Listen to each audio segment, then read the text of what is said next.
तृतीय श्रेणीर पिलामाने तुमको अनेक अनेक शुभेच्छा आउ शुभकामना। तुम भाषा शिक्षादान रे साहित्य बहिर भासी जा मोर कागज डंगा पाठ करिबा आलोचना करिबा। तेबे ई भिडियोटी रही कवितार आलोचना, बही अभ्यास प्रश्न उत्तर, अधिक अभ्यास प्रश्न उत्तर, वृत्ति परीक्षा निमंते अभ्यास प्रश्न उत्तर एवं परीक्षा निमंते प्रश्न सेट। पिला माने एई देख अतीत कालर पुराणा कालर बैतर चित्र केमिति साधव पुओ माने दूर देश को बणिज करिबा पई जाउथिले। आउ से समय आज बदली जाइछि पिला माने। आज आम ओडिशा रे आम भारत रे केते बंदर गढ़ी उठिछि। देख आधुनिक बंदरर चित्र। पिला माने आस कविताटी को आवृत्ति करिबा आउ बुझिबा। पवन बहुची झिपी झिपी मेघ बरसई, बिजुली चमके घड़घड़ी डाके रही रही, केते मजा लागे ओळीरु बरसा पड़े झरी, फुटी भासी जाए पानी रे फटका असुमारी। पिला माने तमे विभिन्न स्वर रे ए कविताटी को बोलिबो। भासी जा मोर कागज डंगा भासी जा, डरी जीवु नाही आकाश रे देखी मेघबा, झुली झुली तू ही दूरकू जा भासी, डंगारे तते मेलाणी देली मु हसी हसी। तेबे पिला माने कौन हेइची ना तम भड़ी पिलाटीए गोटे कागजर डंगा करी भसेइबाकू जाइछि। सेठू सी देखिछि जे पवन बहुची आउ झिप झिप मेघ बरसुछि। हाँ कि नहीं पिला माने? झिप झिप मेघ तमे देखिछ कि नहीं? आकाशरू जो टपाटप पानी पड़ू थाए, अधिक जोर हेई न थाए, सेटा झिप झिप मेघ कुहा जाए ताकू। आउ आकाश रे बिजुली चमकुछि, घड़घड़ी रही रही डाकुछि। हाँ कि नहीं कुह? वर्षा हेले आकाश रे बिजुली चमके आउ घड़घड़ी शब्द शुभे। केते मजा लागे ओळीरु बरसा पड़े झरी। सतरे घर चालरू जेतेबेले पानी टप टप टप टप पड़ू थाए आमको केते मजा लागे। फुटी भासी जाए पानी रे फटका असुमारी। आउ सेई घर चालरू पानी पड़िला परे तुमे देखिथिबो पानी सुअरे असंख्य पानी फटका तैयारी हुए। बेलून भलिया फुलिकरी सी जीव, किछि समय पर पुणी फाटी जाए नहीं कि पिला माने? ताले असंख्य जहाँ गणी हेब नहीं केते पानी फटका सेठी भासी जाए। पिलाटी कहूची भासी जा मोर कागज डंगा तू भासी जा, डरी जीवु नहीं आकाश रे देखी मेघ बा, आकाश रे मेघ आउ पवन को देखी तू डरी जीवु नहीं, झुली झुली तू ही दूरकू जा भासी।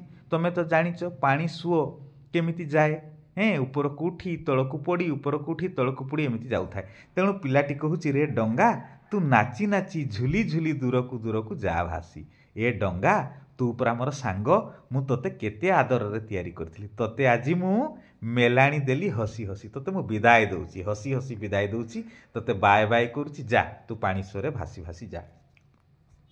पिलाटी आहुरी डंगाटी को तार डंगा साथी को कहूची कार्तिक मासे बोईत मेलाई दरियारे, साधवे आमर जाउथिले दूर देश पारे। ताले आम राज्यर साधव पुओ माने कार्तिक मासरे बोईत धरी दूर देश को जाउथिले। झड़ तोफान को नथिला तांकर तिले डर, आसुथिले फेरी आषाढ़ सारी कारबार। सेमाने जो कार्तिक मासरे जाउथिले आषाढ़ मासरे फेरुथिले। सेमाने झड़ तोफान को डरू नथिले, एणु तू भी डरिबु नाही। बोईतरे भरी धन दौलत होई खुशी, फेरुथिले घरे दरिया पारिरु मिलिमिशी।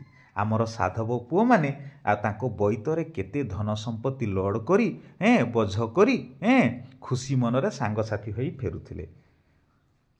हैला बोईत मंगे शुभ नारिकेल जल ढाड़ी, झियो बहु मिसी बंदाउथिले दीप जाड़ी। जेतेबेले साधव पुओ माने आम राज्य को फेरी आसुथिले, जेतेबेले तांकर बोईत लागुथिला, आम झियो बहु माने कोन करुथिले? नड़िया फटाई से मंगरे कहिले जहाज मुंडरे नड़िया जल ढाड़ी धूप दीप जाड़ी झियो बहु माने ताकू बंदाउथिले। आमर साधव पुओ मानकु अभिनंदन जणाउथिले, स्वागत करुथिले। हैला पिला माने जाईछि से काल आसीछि रे एबे नुआ बेड़ा, ପାରାଦୀପେ ଆସିଲା ଗଇ ଜାହାଜ ଭେଡ଼ା ଭେଡ଼ା। ତାହେଲେ ସେ କାଳ କହିଲେ ସେ ସମୟ ଯାଇଛି, ସେ ପୁରୁଣା ଦିନ ସରିଯାଇଛି, ସେ ପୁରୁଣା ଦିନ ଚାଲିଯାଇଛି। ଏବେ କେଉଁ ସମୟ ଆସିଛି ପିଲାମାନେ? ଏବେ ନୂଆ ସମୟ ଆସିଛି। ଅର୍ଥାତ୍ ଆଉ ସାଧବ ପୁଅମାନେ ବୋଇତରେ ଯାଉନାହାନ୍ତି, ବଡ଼ ବଡ଼ ଜାହାଜରେ ସବୁ ଯାଉଛନ୍ତି। ବଡ଼ ବଡ଼ ଜାହାଜ ସବୁ ଆମ ବନ୍ଦରରେ ଲାଗୁଛି। ହଁ କି ନାହିଁ ପିଲାମାନେ କୁହ? ପାରାଦୀପେ ଆସିଲା ଗଇ ଜାହାଜ ଭେଡ଼ା ଭେଡ଼ା। ଆମ ଓଡ଼ିଶାର ଜଗତସିଂହପୁର ଜିଲ୍ଲାରେ ଗୋଟେ ପାରାଦୀପ ବନ୍ଦର ଅଛି ପିଲାମାନେ। ସେଇଠି ବହୁ ସଂଖ୍ୟାରେ ଆସିକି ଜାହାଜ ଲାଗୁଛି। ତମେ ଜାଣିଛ ଆହୁରି ଆମର ଭଦ୍ରକ ଜିଲ୍ଲାରେ ଯେଉଁ ଅଛି ବନ୍ଦର ଅଛି, ଧାମରା ବନ୍ଦର ଅଛି, ଆଉ ଗଞ୍ଜାମ ଜିଲ୍ଲାରେ ଗୋପାଳପୁର ଅଛି, ସେଠି ମଧ୍ୟ ବହୁ ସଂଖ୍ୟାରେ ଜାହାଜ ଆସିକି ଲାଗୁଛି। ସେଇଠୁ ପିଲାଟି କହୁଛି, ଅଟକି ଗଲୁ କି କଥା ମୋର ଶୁଣି ଯା ଭାସି। ଆରେ ମୋ କଥା ଶୁଣିକି ତୁ ଅଟକି ଗଲୁ କି? ଯା ଯା ଯା ଭାସି ଯା। ବିଦାୟ ଦେଉଛି ତତେ ମୁହିଁ ଏବେ ହସି ହସି। ଏ ଡଙ୍ଗା ସାଙ୍ଗ ମୋର, ମୁଁ ତତେ ହସି ହସି ବିଦାୟ ଦେଉଛି। ଏଇ ହାତେ ତତେ ଗଢ଼ିଛି ମୁଁ କେତେ ଭରସାରେ, ଖେଳିଛି ତୋ ସାଥେ ଏହିପରି କେତେ ବରସାରେ। ପିଲାଟି କହୁଛି, ମୁଁ ତତେ କେତେ ଭରସା କରି ଗଢ଼ିଛି, ତୁ ବାଟରେ ଡରିଯିବୁ ନାହିଁ, ତୁ ଅଟକି ଯିବୁ ନାହିଁ, ପାଣି ସୁଅକୁ ଦେଖିକି ଡରିଯିବୁ ନାହିଁ। ଆଉ ତୋ ସାଙ୍ଗରେ ମୁଁ ବରସାରେ କେତେ ଖେଳିଛି, କେତେ ମଜା ନେଇଛି। ଏଣୁ ତୁ ଏବେ ହସି ହସି ଆଗକୁ ଆଗକୁ ଭାସିଯା, ମୁଁ ମଧ୍ୟ ତତେ ହସି ହସି ବିଦାୟ ଦେଉଛି। ଭାସିଯା ମୋର କାଗଜ ଡଙ୍ଗା ଭାସିଯା, ବାଟ ଯାକ କେତେ ନୂଆ ନୂଆ ସାଥୀ ଭେଟୁଥା। ସେଇଠୁ ପିଲାଟି ଡଙ୍ଗାଟିକୁ କହୁଛି, ଏ ଡଙ୍ଗା ତୁ ହସି ହସି ଭାସିଯା, ଆଉ ବାଟ ଯାକ କେତେ ନୂଆ ନୂଆ ସାଥୀକୁ ଭେଟୁଥା। ଅର୍ଥାତ୍ ତୋ ଭଳି କେତେ ଡଙ୍ଗା ଭାସୁଥିବେ ପାଣି ସୁଅରେ, ତୁ ସେମାନଙ୍କୁ ଭେଟିବୁ, ସେମାନେ ହେଉଛନ୍ତି ତୋର ସାଙ୍ଗ। ଆଶା କରୁଛି ପିଲାମାନେ କବିତାଟି ତୁମକୁ ବହୁତ ଭଲ ଲାଗିଥିବ। ଏଇଟା ଗୋଟେ ସୁନ୍ଦର କବିତା ପିଲାମାନେ। ଆହୁରି ତୁମେ ଜାଣିବ କି ଆମ ରାଜ୍ୟ ଓଡ଼ିଶାରେ କେଉଁଠି କେଉଁଠି ସବୁ ବନ୍ଦର ଅଛି। ମୁଁ ତୁମକୁ କହିଦେଲି ଯେ ଜଗତସିଂହପୁର ଜିଲ୍ଲାରେ ଆମର ପାରାଦୀପ ବନ୍ଦର ଅଛି, ଆଉ ଗଞ୍ଜାମ ଜିଲ୍ଲାରେ ଗୋପାଳପୁର ବନ୍ଦର ଅଛି, ଆଉ ଭଦ୍ରକ ଜିଲ୍ଲାରେ ଧାମରା ବନ୍ଦର ଅଛି। ପିଲାମାନେ ଏଗୁଡ଼ିକ ଆମର ପ୍ରସିଦ୍ଧ ବନ୍ଦର, ଏବଂ ଆମ ଭାରତବର୍ଷରେ ମଧ୍ୟ ଅନେକ ବନ୍ଦର ଅଛି ପିଲାମାନେ, ହେଲା। ଆଉ ତୁମକୁ ପରବର୍ତ୍ତୀ ସମୟରେ ସେଗୁଡ଼ିକ ମଧ୍ୟ ଲେଖି ଜଣାଇ ଦିଆଯାଇଅଛି। ତୁମେ ଭିଡ଼ିଓଟିକୁ ଆଗକୁ ଗଲେ ସେସବୁ ଜାଣିପାରିବ। ଆଶା କରୁଛି ତୁମେ କବିତାଟି ଭଲ ଭାବରେ ବୁଝିପାରିଥିବ। ତାହେଲେ କ'ଣ ବୁଝିଲ ପିଲାମାନେ? ନା ପିଲାଟିଏ ଗୋଟେ କାଗଜର ଡଙ୍ଗା କରି ତାକୁ ପାଣି ସୁଅରେ ଭସଉଛି। ଭସାଇ ଦେଲାବେଳେ ତାକୁ କହୁଛି ତୁ ଡରିଯିବୁ ନାହିଁ। ଆଉ ଡଙ୍ଗାକୁ ଆମ ପିଲାଟି ଏକଥା ମଧ୍ୟ କହୁଛି ଯେ ଆମ ଓଡ଼ିଆ ପୁଅମାନେ, ଆମ ସାଧବ ପୁଅମାନେ ବଡ଼ ଚତୁର ଥିଲେ, ସେମାନେ ଦୂର ଦେଶକୁ ବଣିଜ କରିବା ପାଇଁ ଯାଉଥିଲେ, ସେମାନେ ବି ଡରୁ ନଥିଲେ, ଏଣୁ ତୁ ମଧ୍ୟ ଡରିବୁ ନାହିଁ। ହେଲା ପିଲାମାନେ?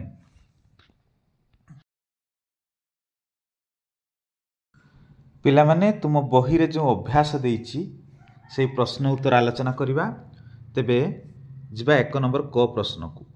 ବର୍ଷା ହେଉଥିବା ବେଳେ ଆକାଶରେ କ'ଣ ଦେଖାଯାଏ? ଉତ୍ତର, ବର୍ଷା ହେଉଥିବା ବେଳେ ଆକାଶରେ କଳାହାଣ୍ଡିଆ ମେଘ ଓ ବିଜୁଳି ଦେଖାଯାଏ। ଖ ନମ୍ବର ପ୍ରଶ୍ନ, କେଉଁମାନେ ଆଗେ ବୋଇତରେ ବଣିଜ କରିବାକୁ ଯାଉଥିଲେ? ଉତ୍ତର, ସାଧବ ପୁଅମାନେ ଆଗେ ବୋଇତରେ ବଣିଜ କରିବାକୁ ଯାଉଥିଲେ। ଗ ନମ୍ବର ପ୍ରଶ୍ନ, ସାଧବମାନେ ବଣିଜ କରିବାକୁ ଯାଇ କେବେ ଫେରୁଥିଲେ? ଉତ୍ତର, ସାଧବମାନେ ବଣିଜ କରିବାକୁ ଯାଇ ଆଷାଢ଼ରେ ଫେରୁଥିଲେ ବା ଆଷାଢ଼ ମାସରେ ଫେରୁଥିଲେ। ଘ ନମ୍ବର ପ୍ରଶ୍ନ, ଝିଅ ବୋହୂମାନେ କିପରି ବୋଇତ ବନ୍ଦାଉଥିଲେ? ନା ଉତ୍ତର, ଝିଅ ବୋହୂମାନେ ମିଳିମିଶି ଧୂପ ଦୀପ ଜାଳି ବୋଇତ ମଙ୍ଗରେ ନଡ଼ିଆ ଜଳ ଢାଳି ବୋଇତ ବନ୍ଦାଉଥିଲେ।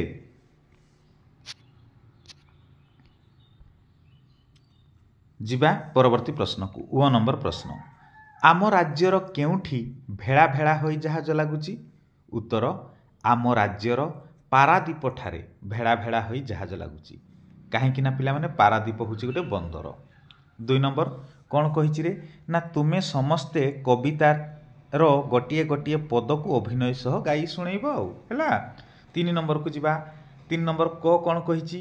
ନା କାଗଜରେ ଡଙ୍ଗା ତିଆରି କରିବା ପରି କାଗଜରେ ଆଉ କ'ଣ କରିହେବ ରେ ପିଲାମାନେ? କାଗଜରେ ଠୁଙ୍ଗା, କଣ୍ଢେଇ, ପତାକା ଇତ୍ୟାଦି କରାଯାଇପାରିବ। ଖ ନମ୍ବର ପ୍ରଶ୍ନ, ତୁମେ ଯେପରି କାଗଜ ଡଙ୍ଗା ପାଣିରେ ଭସାଇ ଆନନ୍ଦ ପାଅ, ସେହିପରି ଏହି ଜିନିଷକୁ କ'ଣ କରିବ? ନା ଗୁଡ଼ିର ଚିତ୍ର ଦେଇଛି, ଗୁଡ଼ିକୁ ଆକାଶରେ ଉଡ଼ାଇ ଆନନ୍ଦ ପାଇପାରିବା। ହଁ କି ନାହିଁ? 4 ନମ୍ବର, ବର୍ଷା ହେଉଥିବା ସମୟରେ ତୁମେ ଘର ବାରଣ୍ଡାରେ ବସିଛ, ଏହି ସମୟରେ ଯାହା ସବୁ ଦେଖୁଛ ତାକୁ 5ଟି ଧାଡ଼ିରେ ଲେଖିବ, ହେଲା। ବର୍ଷା ହେଉଥିବା ସମୟରେ ଆକାଶରୁ ବର୍ଷା ପଡ଼ୁଥାଏ, ଘର ଚାଳରୁ ପାଣି ପଡ଼ୁଥାଏ, ଆକାଶରେ ବିଜୁଳି ଚମକୁଥାଏ, ପାଣି ସୁଅରେ ଅସଂଖ୍ୟ ପାଣି ଫଟକା ଭାସି ଯାଉଥାଏ, ନାଇଁ ପିଲାମାନେ? 5 नंबर को लिखिबा जन्म जन्म गरजन गर्जन दौलत दौलत बरसई बरसई बरजन बर्जन एगुड़िक पद्य रूपरू गद्य रूप कह जाए पिला माने 5 नंबर ख नाम आउ चित्र देइछि नारिकेल नारिकेल कहले नड़िया को गार टाणिबा आ दीपर चित्र तो तुम जानिच बोईत कहले जहाज आउ डंगार चित्र को तुम गार मारिबो हला पिला माने परवर्ती प्रश्न को जिबा 6 नंबर को बाट जाक केते नुआ नुआ साथी भेटू था ए कथाटी को किए काहाकू कहिछि ए कथाटी पिलाटी डंगा को कहिछि।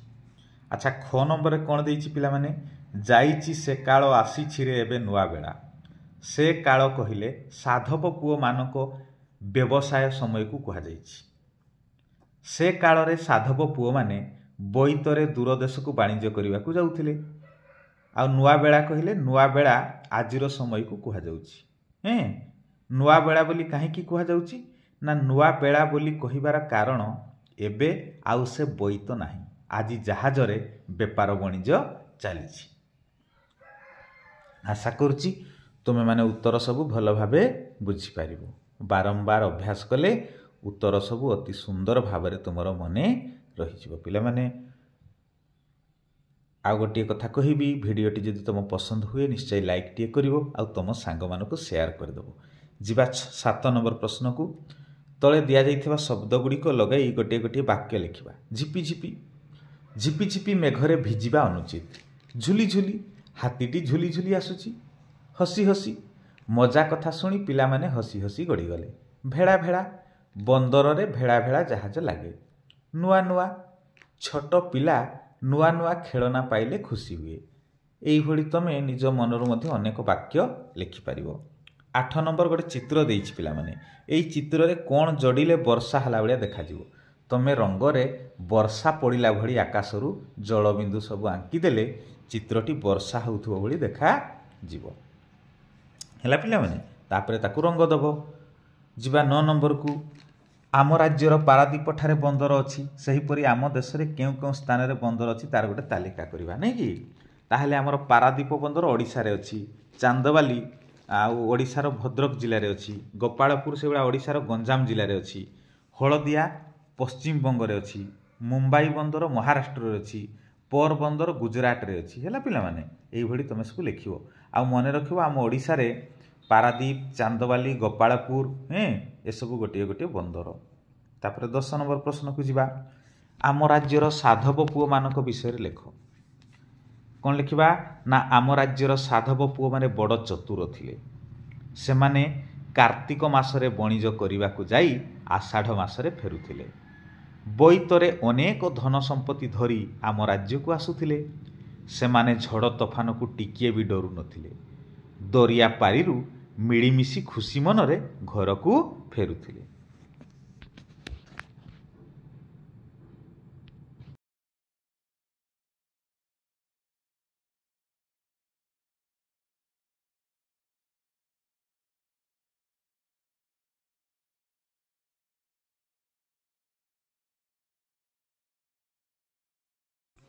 पिला माने बही अभ्यास व्यतीत आउ किछि अधिक प्रश्न उत्तर दिया जाइछि। 1 नंबर प्रश्न गोटे वाक्यर उत्तर लिखिबा 1 नंबर क वर्षा हेउथिबा समय रे किए रही रही डाक दिए उत्तर वर्षा हेउथिबा समय रे घड़घड़ी रही रही डाक दिए। ख नंबर पानी रे असुमारी कौन भासी जाए उत्तर पानी रे असुमारी पानी फटका भासी जाए। ग नंबर प्रश्न पिलाटी डंगा को केमिति मेलाणी देला उत्तर पिलाटी डंगाटी को हसी हसी मेलाणी देला। घ नंबर पिलाटी बरसारे कहा सहित अनेक खेली उत्तर पिलाटी बरसारे कागज डंगा सहित अनेक खेली। तमे ए प्रश्न उत्तर गुड़िक भल भाव अभ्यास करिवो पिला माने एगुड़िक करिबा द्वारा तमर भाषागत दक्षता आहुरी बढ़िवो। आशा करुछि भिडियोटी तुम पई निश्चित भाव में उपादेय हबो। जिबा परवर्ती प्रश्न को 2 नंबर कवितारू शब्द आनी खाली घर पूरण कर एई हाते तते गढ़ी छिमु केते डेस डेस तो साथे एहीपरी डेस बरसारे भासी जा मोर डेस डंगा भासी जा ଡେସ୍ କେତେ ନୂଆ ନୂଆ ସାଥୀ ଡେସ୍। ପିଲାମାନେ ତମେ କବିତାଟି ପଢ଼ି ଏଇଟିକୁ ନିଜେ କରିବ ହେଲା, ବହିରେ ଅଛି ଏଇଟା। 3 ନମ୍ବର ବାକ୍ୟ ଗଠନ କର। ଅସୁମାରୀ କହିଲେ ଅସଂଖ୍ୟ, ପାଣି ସୁଅରେ ଅସୁମାରୀ ପାଣି ଫଟକା ଭାସିଯାଏ। ଭରସା, ଅଜଣା ଲୋକକୁ କଦାପି ଭରସା କରିବା ନାହିଁ। 4 ନମ୍ବର ଅନେକ ନାମ ବା ପ୍ରତିଶବ୍ଦ ଜାଣିବା। ପବନ, ବା, ବାୟୁ, ସମୀର, ସମୀରଣ, ବାତ। ସେଗୁଡ଼ା ମେଘର ଅନେକ ନାମ ହେଉଛି ଜଳଦ, ବାରିଦ, ବାରିଧର, ବଳାହକ। ଡଙ୍ଗାର ଅନେକ ନାମ ହେଉଛି ନା, ନୌକା, ନାବ। 5 ନମ୍ବର ପିଲାମାନେ ବିପରୀତ ଶବ୍ଦ ଲେଖିବା। ଦୂର, ନିକଟ, ଶୁଭ, ଅଶୁଭ, ନୂଆ, ପୁରୁଣା। ଦେଖ ପିଲାମାନେ ତମର ଜ୍ଞାନକୁ ବଢ଼ାଇବା ପାଇଁ ଆମେ କିଭଳିଆ ପ୍ରଶ୍ନ ପ୍ରସ୍ତୁତ କରିଛୁ, ଏଣୁ ତୁମେ ନିଶ୍ଚିତ ଭାବରେ ଏଗୁଡ଼ିକ ଅଭ୍ୟାସ କରିବ। ଆଉ ଯେତେ ଥର ଅଭ୍ୟାସ କରିବ ଆମକୁ ସେତେ ସୁନ୍ଦର ମନେ ରହିବ। ଆମେ ଥରୁଟିଏ ଲେଖି ରହିଯାଉ, ଏଣୁ ପିଲାମାନେ ତମେ ଗୋଟିଏ ବିଷୟକୁ ବାରମ୍ବାର ପଢ଼ିବ, ବାରମ୍ବାର ଲେଖିବ। ଯିବା ପରବର୍ତ୍ତୀ ପ୍ରଶ୍ନକୁ। ଶୂନ୍ୟ ସ୍ଥାନ ପୂରଣ କର। କ ନମ୍ବର ଡଙ୍ଗା ଡେସ୍କୁ ଦେଖି କାଳେ ଡରିଯିବ ବୋଲି ପିଲାଟି ଭାବୁଛି। ଉତ୍ତର କ'ଣ ହେବ ରେ ପିଲାମାନେ? ମେଘ ବା। ଖ ନମ୍ବର ବୋଇତ ମଙ୍ଗରେ ଶୁଭ ଡେସ୍ ଜଳ ଢଳାଯାଏ। ଉତ୍ତର ଏଇଟା କ'ଣ ହେବ? ନାରିକେଳ ଜଳ। ନାରିକେଳ ହେବ ଡ୍ୟାସ୍ରେ। ଗ ନମ୍ବର ପାରାଦୀପ ଏକ ଡ୍ୟାସ୍। ପାରାଦୀପ ଏକ ବନ୍ଦର। 5 ନମ୍ବର ହସି ହସି ଏହିଭଳି ଆଉ କେତୋଟି ଶବ୍ଦ ଲେଖ, ଯେମିତି ବସି ବସି, ନାଚି ନାଚି, କାନ୍ଦି କାନ୍ଦି, ଡେଇଁ ଡେଇଁ, ଧାଇଁ ଧାଇଁ, ନାଇଁ କି? ଆଚ୍ଛା ପିଲାମାନେ 6 ନମ୍ବର ପ୍ରଶ୍ନ, ଡଙ୍ଗା କେଉଁଠି ଭାସି ପାରିବ? ନା ନଦୀ, ସାଗର, ସମୁଦ୍ର ଜଳରେ ଡଙ୍ଗା ଭାସି ପାରିବ। ଆଉ ତମ ପାଇଁ ଛୋଟିଆ କାମ ହେଲା, ତମେ କାଗଜରେ ଡଙ୍ଗା ତିଆରି ଶିଖିବ। ପରବର୍ତ୍ତୀ ପ୍ରଶ୍ନକୁ ଯିବା। କ ସ୍ତମ୍ଭର ଶବ୍ଦ ସହିତ ଖ ସ୍ତମ୍ଭର ସଠିକ୍ ଶବ୍ଦକୁ ମିଳନ କରିବ ପିଲାମାନେ। ବାମ ପଟେ ଦେଇଛି କାର୍ତ୍ତିକ, ସାଧବ, ନାରିକେଳ, ପାଣି, ପାରାଦୀପ। ଡାହାଣ ପଟେ ଦେଇଛି ପୁଅ, ମାସ, ଫଟକା, ବନ୍ଦର, ଜଳ। କ'ଣ ହେବ ପିଲାମାନେ? କାର୍ତ୍ତିକ ମାସ, ସାଧବ ପୁଅ, ନାରିକେଳ ଜଳ, ପାଣି ଫଟକା, ପାରାଦୀପ ବନ୍ଦର। ଆଉ ଥରେ କହିଦେଉଛି, କାର୍ତ୍ତିକ ମାସ, ସାଧବ ପୁଅ, ନାରିକେଳ ଜଳ, ପାଣି ଫଟକା, ପାରାଦୀପ ବନ୍ଦର। ବୃତ୍ତି ପରୀକ୍ଷା ନିମନ୍ତେ କିଛି ପ୍ରଶ୍ନ ଉତ୍ତର ଦିଆଯାଇଛି ପିଲାମାନେ, ତାକୁ ଅଭ୍ୟାସ କରିବ। ପାରାଦୀପ କେଉଁ ଜିଲ୍ଲାରେ ଅବସ୍ଥିତ? ଉତ୍ତର ପାରାଦୀପ ଜଗତସିଂହପୁର ଜିଲ୍ଲାରେ ଅବସ୍ଥିତ। 2 ନମ୍ବର ପ୍ରଶ୍ନ ବୋଇତକୁ କେଉଁମାନେ ବନ୍ଦାଉଥିଲେ? ଉତ୍ତର ବୋଇତକୁ ଝିଅ ବୋହୂମାନେ ମିଶି ବନ୍ଦାଉଥିଲେ। 3 ନମ୍ବର କେଉଁମାନେ ମିଳିମିଶି ଫେରୁଥିଲେ? ଉତ୍ତର ସାଧବ ପୁଅମାନେ ମିଳିମିଶି ଫେରୁଥିଲେ। 4 ନମ୍ବର ପ୍ରଶ୍ନ ପିଲାଟି କାହା ଉପରେ ଭରସା କରିଛି? ଉତ୍ତର ପିଲାଟି କାଗଜ ଡଙ୍ଗା ଉପରେ ଭରସା କରିଛି। ପିଲାମାନେ ତୁମ ତୃତୀୟ ଶ୍ରେଣୀରେ ଗୋଟେ ବୃତ୍ତି ପରୀକ୍ଷା ହେଇଥାଏ। ସେଇ ବୃତ୍ତି ପରୀକ୍ଷା ପାଇଁ ଏଣୁ ପ୍ରତ୍ୟେକଟି ଭିଡ଼ିଓରେ କିଛି କିଛି ଅଭ୍ୟାସ ନିମନ୍ତେ ପ୍ରଶ୍ନ ଉତ୍ତର ଦିଆଯାଇଛି। ଏହାକୁ ଅଭ୍ୟାସ କଲେ ସାଧାରଣ ପରୀକ୍ଷା, ବୃତ୍ତି ପରୀକ୍ଷା ନିଶ୍ଚିତ ଭାବରେ ତୁମକୁ ସହାୟକ ହେବ। ଏବେ ପିଲାମାନେ ତୁମ ପାଇଁ ପରୀକ୍ଷା ପ୍ରଶ୍ନ ସେଟ୍ ଗୋଟେ ଦିଆଯାଇଛି। ପରୀକ୍ଷାରେ ପଡ଼ିଲା ଭଳି ପ୍ରଶ୍ନ କିଛି ଦିଆଯାଇଛି, ତାକୁ ତୁମେ ଅଭ୍ୟାସ କରିବ। 1 ନମ୍ବର ଗୋଟିଏ ବାକ୍ୟରେ ଉତ୍ତର ଲେଖିବ। 2 ନମ୍ବର 2ଟି ଲେଖାଏଁ ପ୍ରତିଶବ୍ଦ ଲେଖିବ। 3 ନମ୍ବରରେ କବିତାର ପଦ ପୂରଣ କରିବ। 4 ନମ୍ବର ବାକ୍ୟ ଗଠନ କରିବ। 5 ନମ୍ବରରେ ପଦ୍ୟ ରୂପ, ଗଦ୍ୟ ରୂପ, ବର୍ଷା ଦିନେ ତୁମର କ'ଣ ଲାଭ କ୍ଷତି ହୁଏ ଲେଖିବ।